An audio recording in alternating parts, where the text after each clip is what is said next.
The following episode may contain spoilers for the game Frosthaven.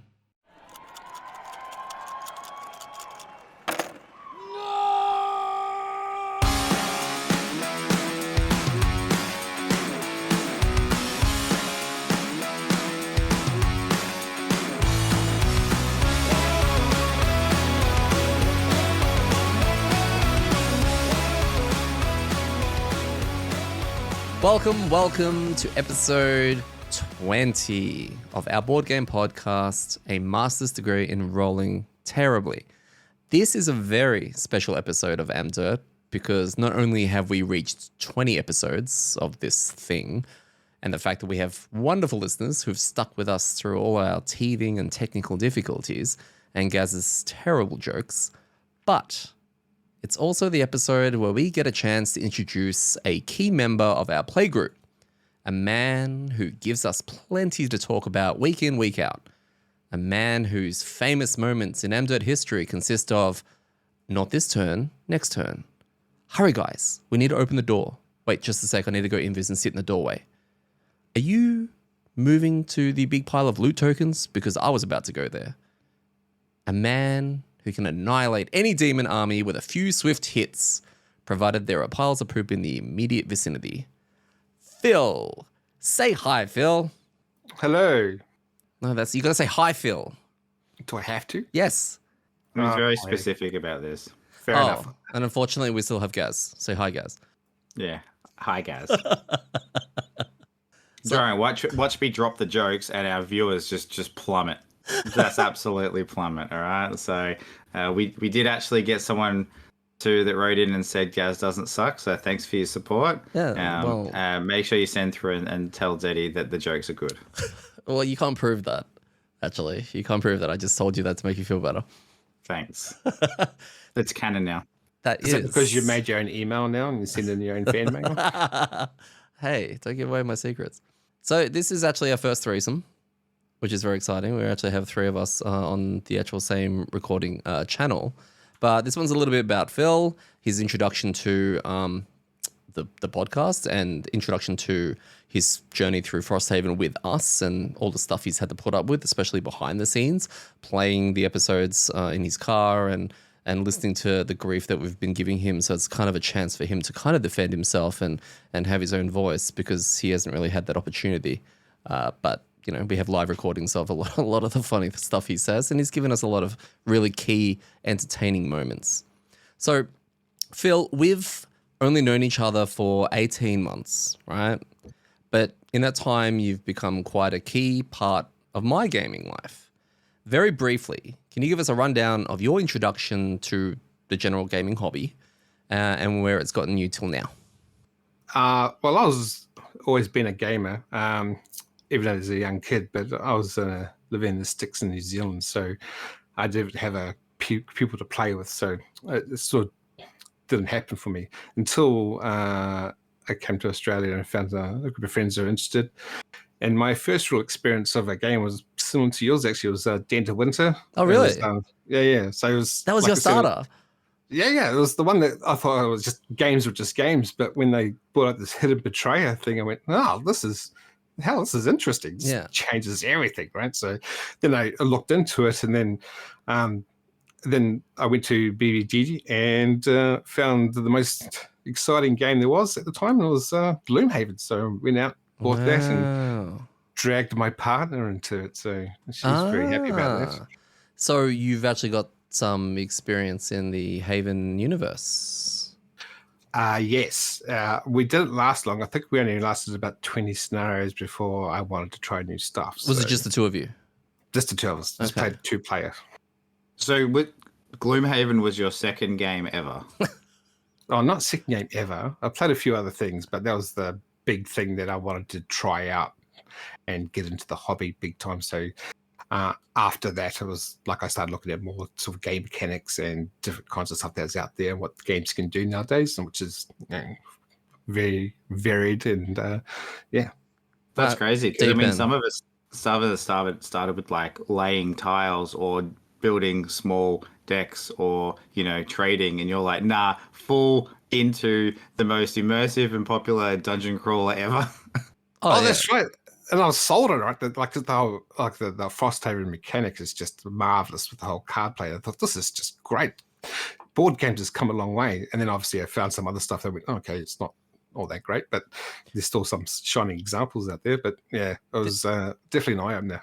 This is something that, on that note, is that the game itself, Gloomhaven, because they're so involved, right? And you would have set this up with your partner, and you would have played with two people, I assume, just the two of you, yes, right? just the two of us, yeah. And that would have caused, because you were still relatively early into the hobby, you're constantly surrounded with news and this game and shiny thing over here and shiny thing over there, right?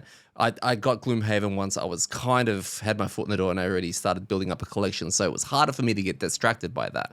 But you said you kind of stopped after, 20 scenarios or something like that, because can I assume that you had other things that you wanted to do as well? Oh, yeah. So I started other things, and obviously time was a factor. So, in one of the complaints about Gloomhaven, because the tear down and pack up is just horrendous, right? So I wouldn't know. Yeah, well, I had to pack it all away after each session, so it was just, I wanted, and plus after that stage was also I wanted to try different things. I knew there was a big, huge mechanical pool out there that I wanted to try, so it was just move on to the next thing. Yeah. Oh, definitely. Like it's. I think Detty had yours was like set up on your lounge room, the dining room table permanently, and like one of your little side tables was just all the monsters, the tokens, all that, like for a year and a half or something, right? There was like one time where I had to, like a birthday or something, we had people over, I had to move everything, but it went onto, it's kind of like a buffet and hutch kind of thing, like a buffet on the side, and I would just cram all the pieces, all the cards into random piles and just throw it there, and then as soon as it was over, it all went back onto the dining table, and it just lived there. And that's pretty much the setup we have right now, is that luckily I've got a dedicated game table, and it just sits on there, and I never have to unpack all of that, because that would be, I couldn't imagine. I mean, I'm sure there's people out there that currently have a setup where they have to keep tearing it down and setting it up every time, but no. Oh, it's a lot of time, right? So much. Yeah. So, and the fact that I was dragging my partner into it, so it was all up to me to, set it all up and pack it away and all that kind of stuff. So what did she think of it? Oh, she loved it. You can even put to this point now, if you asked her what character she played, she named her Violet, so she just knows that character. That's cool. Yeah, she reads me now and then going, oh, she read me when I started playing Frosthaven, because she goes, why don't we play Gloomhaven and stuff? Because Frosthaven's the next best thing. Right? She goes, well, what about Violet? I said, oh, God, just let it go. And what I'm hearing, the more I talk to you about these things, is that Gaz and I are somewhat like ruining your relationship in some capacity. In lots of capacities. Yeah. But consistently. Well, the biggest thing was that when we decided to start Frosthaven, obviously we chose Monday nights, but I had a Tuesday night group that I went to, which I had to negotiate out of not doing that so I could do Monday night. But that also meant that because she goes to the gym and stuff, so she's had to change her day. So she has to, she had to change it. So it's all my fault. She's working around Frosthaven. Yeah. So yeah, it's all negotiation, right? It's all nice. Chips on the table. Nice. When we started our campaign quite a few months ago, I'm curious, we all picked our starting classes. When choosing your starting class, what made you choose the Deathwalker? And why was it the word death in its title? And on a scale of 1 to Deathy Edgelord, what are you? Wow. I think on a Deathy Edgelord, I'm probably about a 7. But it actually wasn't the death that drawed me into the whole scenario. So before I knew this was happening, I listened to a bit of Frosthaven's Coming and listened to a few reviews. So I sort of knew, so I knew some of the starting characters and what they sort of did, not in depth or anything, but I just knew, the Drifter was a jack of all trades and told you. Yeah. And the what a callback. And the Geminate was like, just don't touch it because it's a pain in the ass. So, and they talked about the Deathwalker had shadows that you manipulated the play space with. I thought, okay, that sounds, changing a different way of playing a character. It was different. So I thought I'll give that a go. It was just different. That was the key. So you're saying it wasn't the death that brought you and attracted you to the character, it was more the walker part of it. Are you getting like Texas Ranger vibes or something like that? Or You're Luke. like, yeah, no. Oh yeah. That was more the Skywalker thing. I can do things with these strange powers, right? So I was wanting to, just be a bit different. Yeah. Yeah, I wish you'd given me the don't touch is a pain in the ass heads up before I chose Geminate. I know when you did, I sort of giggled, I snickered to myself. I have fun with that. All I saw was the the complexity rating, and I was just like, yeah, of course he did. I didn't even see that. I didn't see the card. I just literally saw the names of the characters posted in Discord when you say, which of these do you want? I was like, oh yeah, the bugs. That sounds fine. Like, I still see now with that first starter card with the hook shot that you have, still trying to work it out, right? And every time I see you do it, going, man, we've been here for 20 sessions and you're still trying to figure it out. Yep. Which way does this go now? Yeah, which way does it curl? You had to print some of those things out. What were your initial thoughts? We're talking like scenario 1, and scenario 2, those really initial thoughts, right? On the Deathwalker coming from like a noob, this is your first time playing it. Oh, well, there was really one card that made it shine, was the Wave of Anguish, when I was managed to finally get all my shadows out, and every single one could hit for 3. And I thought, this is because I'm a sort of a DPS. I like doing big damage, right? Yeah. And when I saw that come out and I could do it, I pulled it off. It was just a good feeling. So I thought, okay. And I'm pretty sure when it was all level 1 stuff, I was doing big damage compared to everyone else. Like no one else could pull off that damage at the time. No. It's different now. It definitely took a while for you to get used to, from my viewpoint of trying to get used to, getting the actual shadows out to begin with and getting them in the right position to then unload. I think every character had a learning curve, right? So I think we all struggled with the first couple of sessions. But here I am shaking my head, and then I remember the 5 arrows that went into my face at the very start of the first scenario, and I was like, actually, yeah, I had to learn curve the drifter. I know, right? I mean, your whole thing is putting your persistent cards out, and you didn't put a single one out. So that's true. So and then the second scenario, I think you put out like 5, and then almost exhausted. You're like, oh, that's too many. That's right. So we all had a learning curve, but that one time, like I don't know what. I think I hit something hard, and the fact that I could do like 4 attacks at once and just keep hitting the thing was just that felt fun. Well, that was like the most eye-opening part, right, guys? Yeah, I think the one that I remember at the moment was the orb thing in the room where we had those Yetis that were spawning, and the ones that immobilized us, and we got screwed, and you didn't get screwed, and you were like, oh, okay, I should be able to do a lot of damage to the orb. It's like, oh, the orb's dead now. Is that good? We're like, what the heck? Like literally one turn, and you're like, you did like 22 damage to it or something like that. And we're like, okay, all right, I think we found our DPS. Yeah, right? Yeah. Like priority target DPS. I think there's one with an altar as well that I smashed by myself. So at the beginning somewhere. I mean, the list of things that you soloed is quite long, that they probably all like come together into one thing. It's not like a single event. Yeah.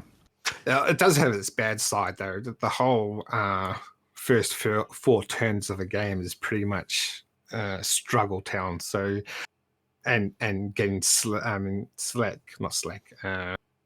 getting smack talk from you guys, so that I'm not doing anything, and it's just that. Hey, I'm the king of not doing anything for the first few rounds, so it's completely fine. I take even longer. So it's not a competition who can not do anything for the longest, and trust me, as the one that has to do everything, I am very aware of the competition you guys are running. So it's but just quickly as a side note, do you want to just quickly fill everybody in as to roughly how long it takes you to decide your first turn in any scenario ever, regardless of what the scenario is? Honestly, after I think I don't remember what level it is, but I think it must have been 5. I think it's easy now. Honestly, I don't even put them back in my deck anymore because he's got his starters on the side. That's right. So they're just there. I don't even. Yeah, they're just there. My first turn's done. I'm not even going to argue when we have with no prep guys. We're going to go in. We need to do this straight away. I'm just going to say nah, you deal with it. I'm one turn. I need to meditate before I have my start my session. Well, what I'm hearing is the times that we have a scheduled day, like 5:30 we start at my house, etc. When I set up the scenario, I can already have your 2 cards ready to go. Oh yeah, I can miss the first turn. It's all good. Okay, yeah. Just fill me in what we need to do, just what you need to kill, and I'll sort it out for you. Where is your Deathwalker at now? Right? So we are a good, I don't even know, 10, 15 scenarios in. What's the general flow of gameplay now in a standard scenario for your Deathwalker? And how is it different? It actually is a bit, like I said, my first few turns are sort of already programmed to what I'm doing. So then it gets a bit varied once I get my shadows onto the board. So then it starts getting interesting. But I'm just prepping for the first round and then choosing a soft target somewhere and then trying to kill it. That's my thing, right? But you're trying to coordinate that with us as well, right? Because you want to mark something up. You want a little bit of damage done to it so that you can finish it off. Well, that's true. I do hear some complaining about the fact that I want to do this, and you guys have to, adjust your gameplay so I can have a smack at a weak creature. But honestly, once I get my first shadow up, I feel happy. Like I can start doing stuff. So, just to quantify the complaining, it's okay. Can you hit that one, but don't hit it too hard. I just need like a medium amount of damage done to that specific monster at around about initiative 22. Like, is that? Can you guys coordinate that between yourselves, please? And we're like, oh, okay. I guess I'll undo what my turn was going to be and make sure we do that, right? Yeah, we'll just make sure we do a little bit of damage for you.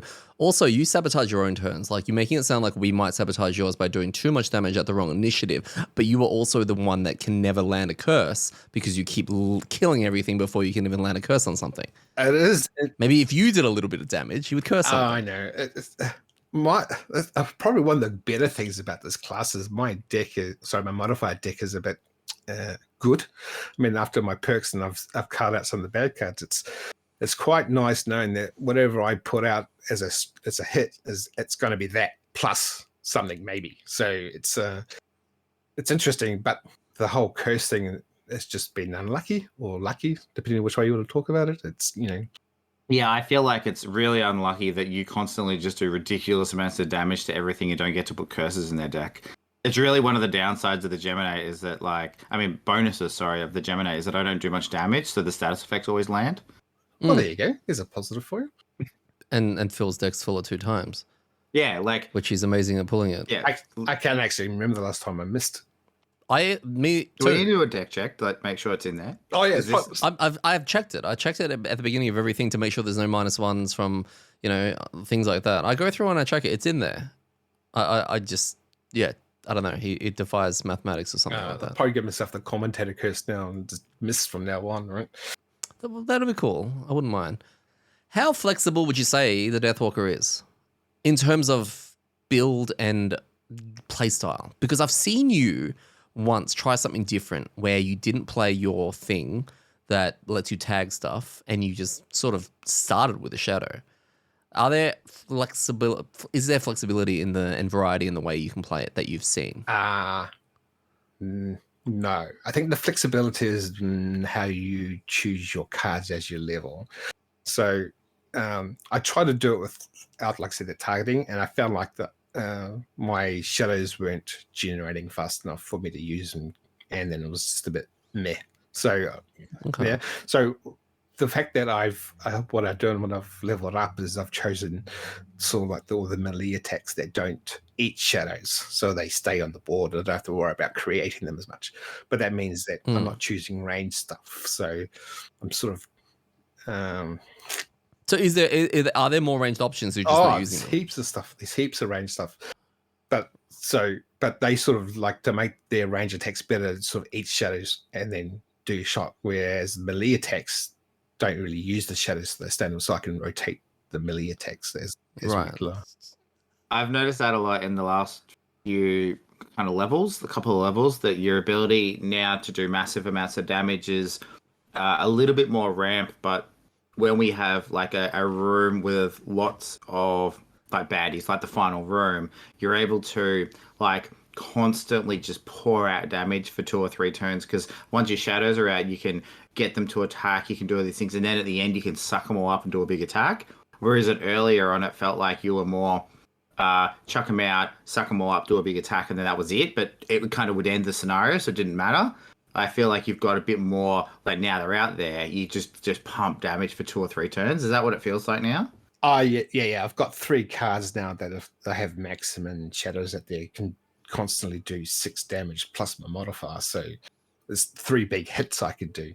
And the fact that now that I can move my shadows a lot easier too with this level 5 card that's a persistent, that I can move them into areas faster and do more attacks faster. And then, but my XP is getting a lot harder to get because usually it takes me to eat a shadow to get an XP. So that's why I've kept a few cards that, like I said, at the end of the scenario, I know if we get to that point, I can then, I've got 2 now, I can turn 1 into attack, or I can turn 1 into a defense, which means just suck it up the shadow. And I basically just do it so I get an XP bump of 4 to 5, right? So lets you catch up a little bit. Well, yeah, otherwise I don't really make much XP through the actual mission anymore. So the other cards at the beginning let me sort of do things as we went along.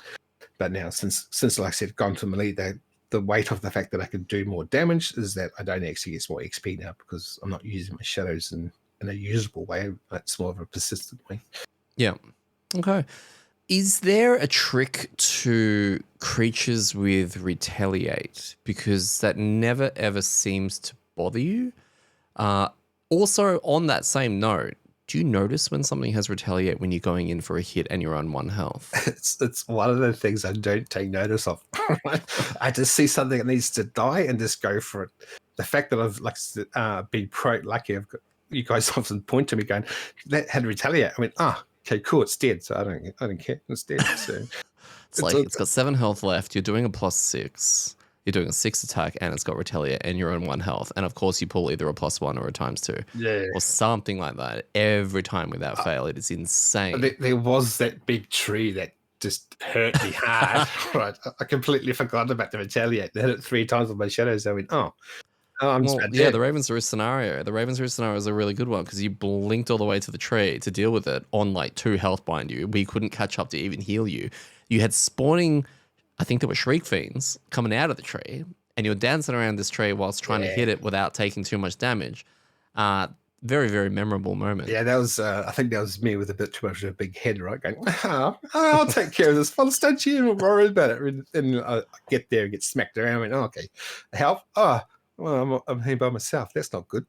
No. It's fun. What do you find? Yes. Oh, well, that's the most important thing, as long as you're having fun. I feel like this is a reactionary thing, that the minute, finally, when it does happen, and that exact situation comes up where he's on 1 health and he hits something and it doesn't die, and then he has to discard a card because of the retaliate damage, will be the moment he goes, I need to be more careful. Yeah, it's going to hurt maybe too, because like I sort of need all my cards. I need all my cards to pull off my plans. Yeah, that's how the game works. So what are you finding to be the most challenging aspect of Deathwalking? Convincing my fellow players that I need to get a shadow on the board.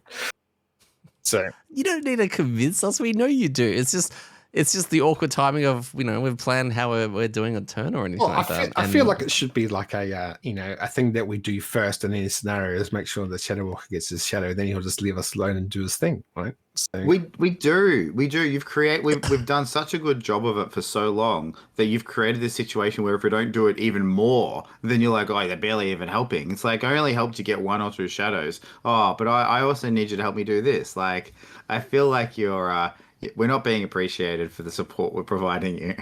I feel like there'd be less complaining and then we'll all be happy. So we've all seen the different types of scenarios and different challenges that have been thrown at us as a party, and especially recently. So there's like kill all with a slight twist. There's escorts. There's protect XYZ. There's race to the end, escape, and then horde modes, right? Boss fights, etc. Which scenario type would you say the Deathwalker excels in? And which one is one that it kind of struggles in? I'm not quite sure. Because I know personally I like the escort ones. I think that they are fun when you have to keep something alive. That just take this nice dynamic to the mission. But the Deathwalker can be quite adaptable to a situation, I guess. Especially now that I got, like I said, as I level up and I get more use out of my shadows, I can blink or teleport to a distant target, or I can use them to protect or too big. Yeah, movement's never really been an issue. I mean, the shadows keep you very flexible. Yeah. So, which is pretty cool. Yeah, so I don't think there's a good mission or bad mission. The only probably monster type that I don't like is retaliate monsters, to be honest. So as much as I sort of don't take notice, but when they do come onto the board, I do notice that I target other things if I can. So, well, like, go ahead. Oh, I was just gonna say, it would seem that like scenarios that involve killing a target really, really fast, you are the man for the job. Oh, that is fun. I have to say, yes. That. Well, it gets us the win half the time. Almost like, how are we going to deal with this? And it happened from early stages. It's still happening now, right? Like even when it comes to nailing some of those pillars in scenario 10. Oh yeah, I think I pulled a few crits to help me out on that one too. So that's right. So yeah, but then you've got other ones like, defending ones or maybe ones without high priority targets. They're the ones, according to my DPS history log that I've got set up next to me, which I don't. They're the ones that you sort of don't perform as well as you're known to. And by saying that, it's still like really, really good numbers compared to what Gaz and I can pull on average. I actually think it's because I think that the leveling is not as prevalent in Deathwalker as the other guys. I think that I started off quite big, but I'm plateauing, and you guys are growing in damage and healing and all that kind of stuff faster than I am. So I think you guys are catching up to me in character strength. Possibly. But also some of the more recent ones have been a little bit more like you look at scenario 14 we weren't really killing anything, so no one was really tracking that. And then we had the one before that, which was scenario 10, which was it 10? There was 10, which we had to kill the pillars, right? Yeah. That were providing shields to all the monsters. Yeah. And that was a really important one for you, right? And then we had the other one where we had that Algox dude hiding in the back room where you didn't perform as much DPS because there wasn't really a priority target. It was kind of, I think it's when there's a priority target, you're all in, blow it up, But when there's just multiple kind of regular kind of mobs, it's not, you don't want to blow your load on a regular kind of creature. You're right, because there is a card that I had that spews out 3 shadows, which I usually wait till the end room or a big person to take down when I can not generating my shadows. So when that doesn't present itself, I don't know when to play it properly. And then when I did it, I think on that one you were just talking about, by the time I got out and ready, you guys all walked into the room and smacked everything. So it was like I couldn't have a target to shoot at. And I do think that one was, I put my Bane out on a guy that was going to hit our escort person we were trying to save, our ally, and then you went up and smacked him and killed him anyway. It's like, yeah, that was, and like, I actually think I could have put that one on another guy with a negative condition to fulfill my battle goal. Oh, that's what it seems like with the Bane. Bane's kind of part of that setup. Like if we get into a room and there's 2 or 3 turns of kind of killing a big group or killing a really tough thing, you have that chance to spew Bane, do damage. Like you kind of can start cycling through that because I mean Bane's 10 damage, right? Which is I mean that's easily goes through shields, everything. Mm. Yeah, a decent chunk of of anyone's DPS, just raw 10 damage. Oh yeah, so I think that's a great. I mean, it is a lost card, but like I said, they can basically just nuke a monster. So especially with something that's like I said, I can move my shadows quite far now with the skills I have, so I can get to any monster basically in any room. So a bit of a metagaming moment, but many times you advise us that you can get to a location or you can kill a target or something like that next turn. Please assist us once and for all with defining what next turn means. Oh, I think it's pretty obvious, isn't it? It's next turn. It's not. It's next turn. I'm going to get it next turn. Well, Gaz and I constantly, even after hearing that, and we have to check with you. I know. I see you guys and you're both just shaking your heads at me. It's like, well, that's simple to understand. It's going to be next turn. I think the thing that makes it tricky, and maybe this is on us, right, is that we don't clarify the time scale when it will be dealt with. So you're like, I can deal with that, and we go, great, cool, and we move on to other problems, and then we come back and go, great, so you're dealing with that, and you're like, yeah, next turn, and you're like, whoa, hang on, this caveat of next turn wasn't brought in. You said you'd deal with it, right? I think we've had this conversation with Detty. It's like, oh yeah, cool. I'll be right there. All right. So that would mean that you're going to be there soon, right? Not like 3 turns of prep later, then you'll be there. That is true. I figured out the solution to the problem of, say, killing this altar. I said, okay, yeah, I can use this turn to get my shadows there, and then the next turn I can do my wave of language, and it's done. Don't worry about it. So yes, maybe it's my fault that I tell you my whole plan that I've just worked out in my head of getting rid of it. It'll take 2 turns to fulfill, but I'll take that on for now, for next time. Okay. All right, I'm still not 100% sure, but by the end of the campaign, I reckon we'll have an idea. We'll get there. Phil, are you enjoying the Deathwalker? Yes, I am. Because I'm going to be pretty sure I'm going to be playing it for a while because of my retirement goal. The only thing I'm finding now is that the first couple of turns of the mission's a bit, a bit of a puzzle to work out. But once, like I said, once I feel happy once the shadow's on the board and I can start doing, I don't feel like I'm actively helping lots because I can't really do my thing until shadows. So I feel a bit anxious until that sort of happens, but once that's on there, then I can start playing properly. That's when I feel better about it. Yeah, that's fair enough. It's actually an interesting topic, and I guess we'll see more about this over the next probably few scenarios as we start to get some retirements. But it definitely feels like the different characters are having different roles at the start. Like I kind of feel like in Gloomhaven, it was just everyone was just like, yeah, let's just go. Like at the start of your scenario, everyone was just like, we'll just go crazy. Whereas we do kind of have a little bit of a balance. Like you do a full prep, Detty will usually do like a half prep, and I'll usually try to move forward to either kind of weaken or, disable or do something like that to just kind of speed hump in the way. So it'd be interesting when we get some more classes or unlocked to see whether that continues. Because in a way, the whole system resets in a way, and we have to get used to. It's kind of like playing a game of Spirit Island or something. The whole dynamic resets. Because if I play a squishy range support with a pet, it may not have any prep required, right? Or that I'm sure they all will, right? They all have a go-to. You want to get this card out early, right? I think most classes might have something like that, but I may not be as tied to it as I have been so much with the Drifter. And same thing with Phil's Deathwalker. Phil. Yes.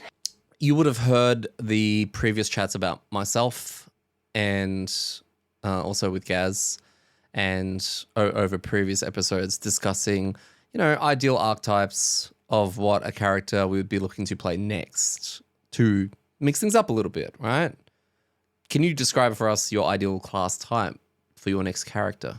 All right. So after playing the Deathwalker, I think the next thing I want to try, if I could, is a nice big fat tank that I can just walk into a room and just get belted on and just take it.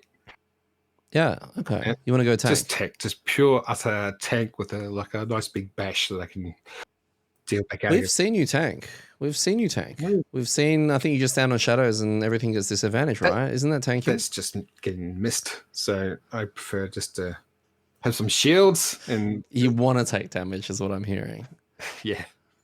I feel like I dance around the room and try not to get hit while hitting people. This time I want to just be able to walk into a room and not be afraid of getting hit and just, stroll in like I own the place.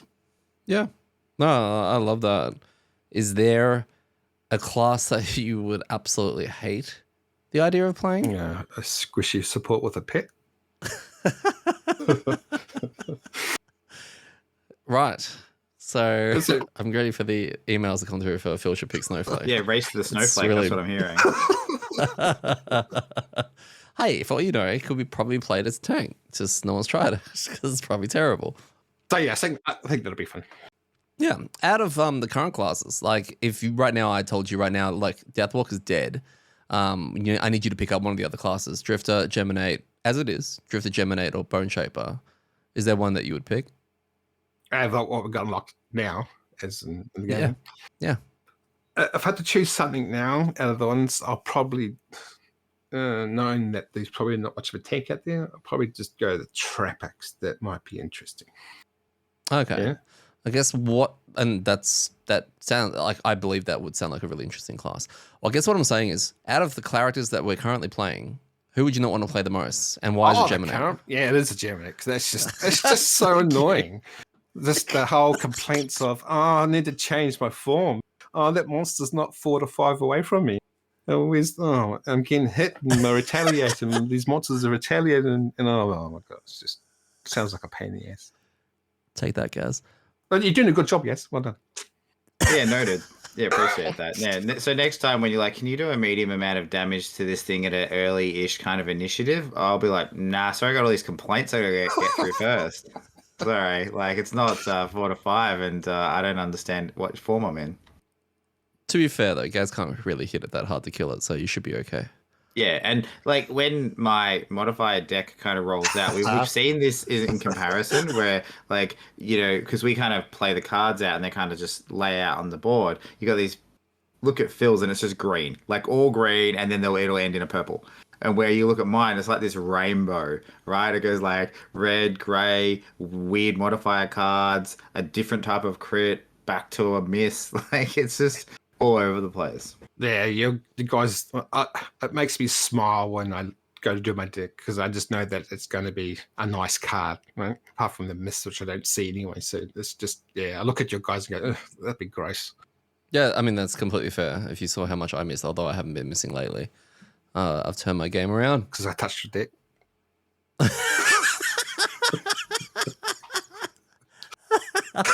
There it is. I had to give you one.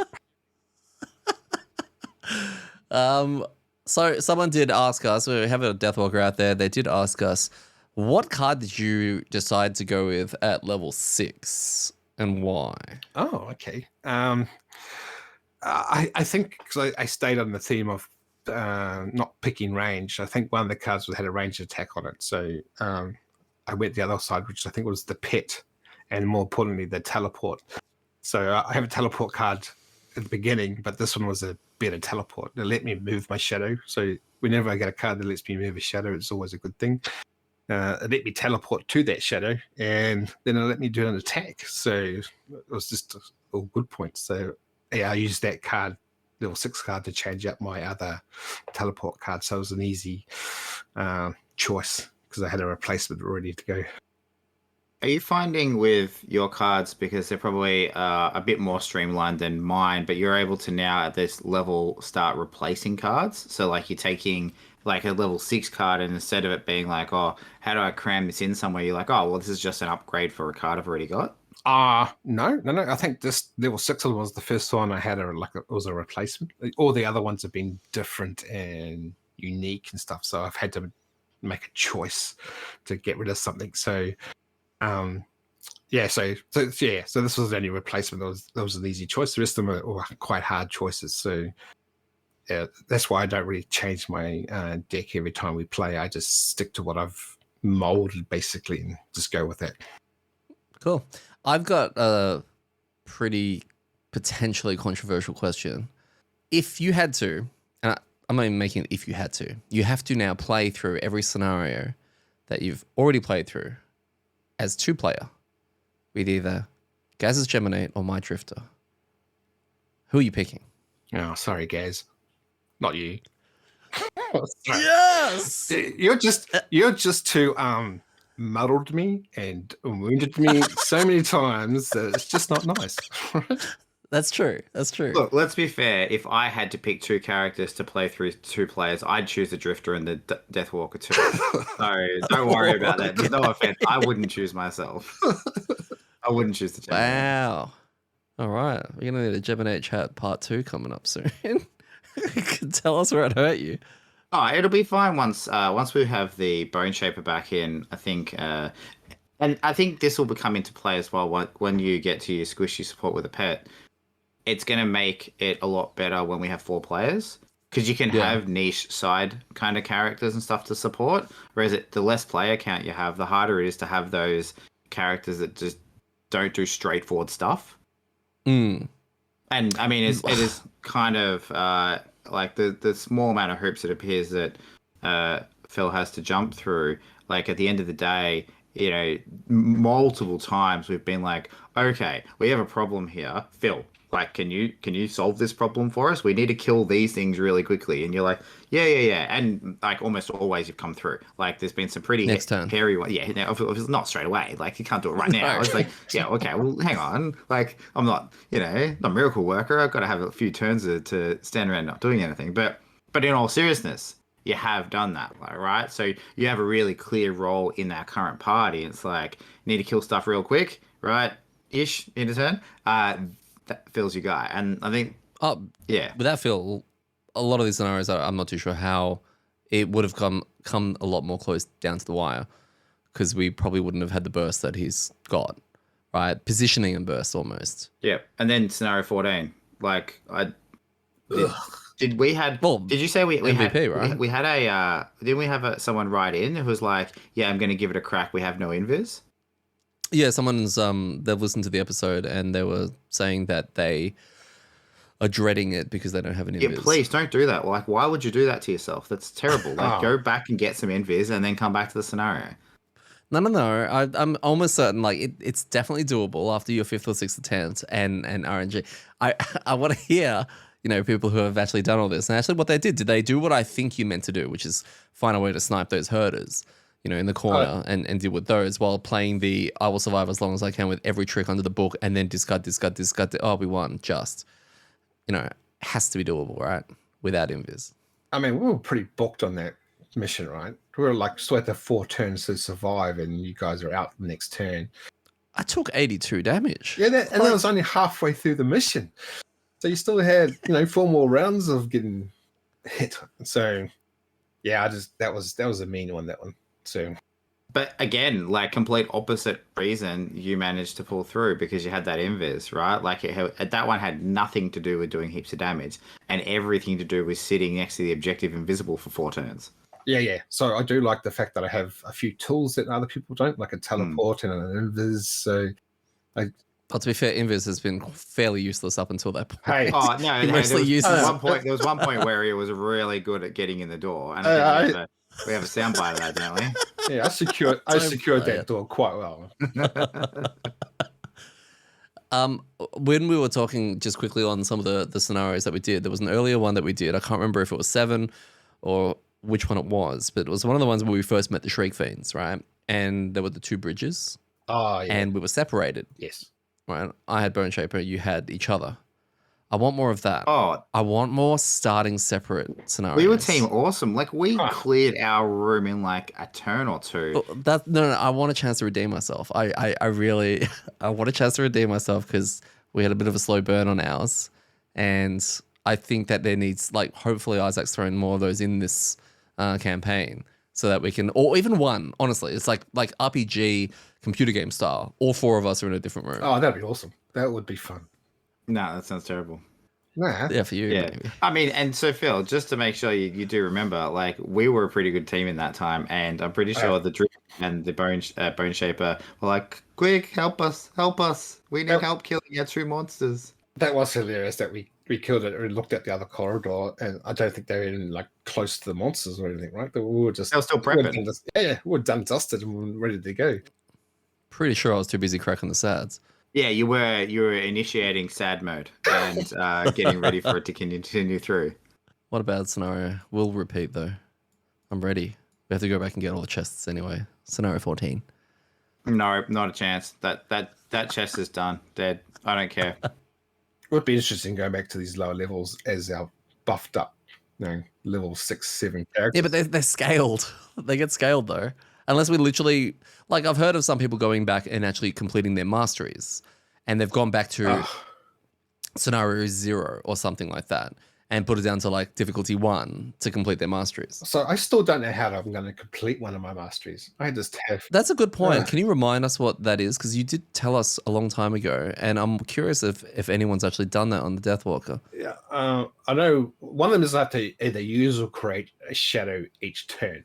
So I have to do that one knowing that's what I'm going to do because I have to, on my very first turn, create a shadow, right? So there's no... So what you're saying is that one's achievable. You just really have to... concentrate on doing it. Concentrate it, yeah. So not focus on the mission, focus on me getting my achievement, right? Yeah. And the other one is create 7 So I use 7 shadows, which I have no idea how I'm going to do because I'm only allowed to have 5 shadows on the board. So I have to have 5 shadows, use them, create 2 more, and then use them again. So that's like 3 actions. I have no idea. There has to be a trick to it. There must be a card or I don't know. Don't know. I'll find out. Deathwalkers, please get in contact with us and let us know if there's a trick to this or whether or not we've just got a misprinted sheet or something. If someone comes up with an easy way of doing it, I'll be disheartened. Finally, are you getting sick and tired of carrying the team? Oh no, I'm loving it. No, that's all good. When I do those damage meters and then I'm going right counting them all up and going, yeah, this is nice. I'm liking this character. This damage is nice. Like I don't do anything else. I can't tank, I can't heal. So, but yeah. Hey, you've gone from 0 healing to like 8 on average or something like that. You are healing. Actually, I think you guys, basically forcing me to take in some heals is. We forced you to buy a potion, yes, yeah. Or craft a potion. We gave you a scroll that heals for 5. Like that's literally 80% of the healing you're doing every time. It's true. It doesn't even take an action. It's just like on your turn, can you please use the item that we gave you so that you could have some form of support. That's right, and you're lucky because it's 30 gold, so it's could go towards my time of fund. You're lucky I still got it. Not if you level up more. Oh, I know, right? It gets further away. Is there anything else you want to add to this, Gaz? No, I think it's been really good, and it's been cool to see. Like we've talked about this a little bit, where we don't read your cards. We don't kind of go through like your character with any of the other characters other than what you're playing, but over time you get a feeling for what people can do. And I know that neither of you guys have any idea what I can do, but I have an okay idea what you guys can achieve without knowing your cards. And it's been cool kind of seeing that evolve a little bit because you're right. Like it does seem like a kind of cool DPS class with a little bit of utility. Like selfish utility, but that's fine. Like teleporting around or dooming things or things like that, which is great. But it doesn't just seem that this all in kind of one bucket. Like you do kind of have some options. So utility. Yeah. Selfish utility coming from the guy who goes, I'm going to wound you and I'm going to muddle you. No, right? And I'm that. Whoa. Yeah. But I'm wounding everything else and muddling everything else. It's just. Are you though? Sometimes I feel like it's that guy and you. Oh, hang on a second. Hang on. He has that last card he got for his upgrade. He did get one that punishes himself and not others. So yeah, I literally chose the one when I can create fire, but I'll damage myself because I know you guys would keep whining about it if every single turn I was hitting you. Yeah. Well, there you go. Stop it. But no, it's been really, really cool. I like to see. I think we've got a really nice, diverse build up with our team. I don't really know. I think the closest thing, and this is pure speculation, that Phil's spot may be similar to maybe a blink blade. I know that they just sound DPS-y and sound good movement, which is kind of what Phil brings. But there is some utility that Phil brings that we don't have, and Bane's are a really, really important part of that. Being able to disable essentially something by just going, look, I'll Bane that's going to take 10 damage while I do something else is integral. So it's really nice to have that person that can zip around the map, burn targets down really quickly, and just be an overall nuisance to the monsters and also to us. No, I'm only a nuisance in the beginning until I got a shadow, and then I'm whoa! Nice. Don't downplay yourself. You're a nuisance the whole way through. Like don't take that away. You block one door, right? The thing is, we can go through the door. It's just the fact that he sat in the door. Well, is there anything you want to say towards the end, Phil, or anything like that? I know that I really am enjoying the game Frosthaven. Instead of the company, it's quite good. So. Just I'm having fun. Looking forward to more plays. So, and see what else that the game has to offer. I guess it's really cool to find a game this large. I think some people may struggle with this. Is when you get a game like Frosthaven or Gloomhaven, knowing the magnitude of how large the game is and it's played over so many scenarios, and you've got this big sprawling campaign. To find a dedicated group of people who are willing to see it out is probably really difficult to do. So the fact that you've played 20 odd scenarios of Gloomhaven, but the fact that you've come in here, you play more with Gaz, which you have only met him like one time prior, it's good to see that you're wanting to see this all the way through. Having a group of people who are in the same boat that wants to see this game through is just. I'm lucky to have like run across you guys. Basically, it's good. Aw. Oh, that was a touching moment. Nice. I know, right? Yeah, cool. There is a reason why our I put up with podcast your doesn't. shit. Our podcast is not used to that. It's not like it's not meant to be nice. Yeah, a heart emoji. Sorry, I didn't read the rules. All right, well, that's going to bring this one to a close. Thank you very, very much, everyone, for listening to us. If you're still here, I'd like to thank Phil as well for taking the time to jump in and have a bit of a chat about the Deathwalker.